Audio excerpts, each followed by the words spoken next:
আসসালামু আলাইকুম ওরহমতুল্লাহি তাআলা ওবারাকাতুহু। Welcome back to my YouTube channel. This is Muhammad Asaduজ্জামান with you.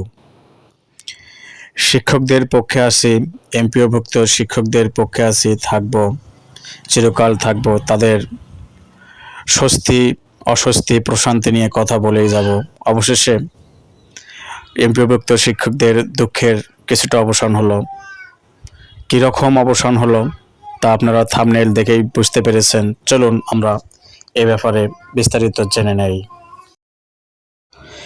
বেসরকারি এমপিওভুক্ত শিক্ষকদের আসন্ন ঈদুল আজহার উৎসব ভাতার 229 কোটি টাকা ছাড়ের সম্মতি জ্ঞাপন করে চিঠি পাঠিয়েছে অর্থ মন্ত্রণালয়। এতে শিক্ষকদের 50% উৎসব ভাতার অর্থ ছাড়ের সম্মতি দেওয়া হয়েছে। গত 14 মে অর্থ মন্ত্রণালয়ের অর্থ বিভাগের সিনিয়র সহকারী সচিব শাহরিয়ার জামিল স্যার স্বাক্ষরিত চিঠিটি শিক্ষা মন্ত্রণালয়ের সিনিয়র সচিবের নিকট পাঠানো হয়েছে। চিঠিতে বলা হয়েছে, মাধ্যমিক ও উচ্চশিক্ষা বিভাগের 21 এপ্রিল 2025 তারিখের 3700000006/200003 25/407 নং আধা সরকারি পত্র অনুযায়ী মাধ্যমিক ও উচ্চ শিক্ষা বিভাগের প্রধান মাধ্যমিক উচ্চ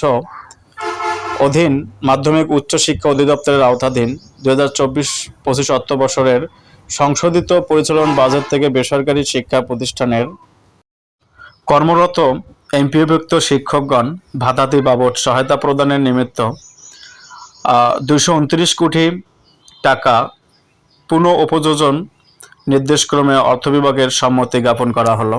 তো আজকাল পরশু বা যে কোনো দিন যে কোনো মুহূর্তে ঈদের আগে আপনারা অবশ্যই প্রজ্ঞাপন পেয়ে যাবেন।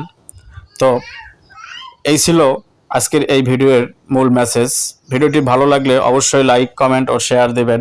আর আমার চ্যানেলের পাশেই থাকবেন। আপনাদের যে কোনো সংবাদ পাওয়া মাত্রই আমি এখানে আপলোড করব। ওকে, থ্যাঙ্কস টু অল।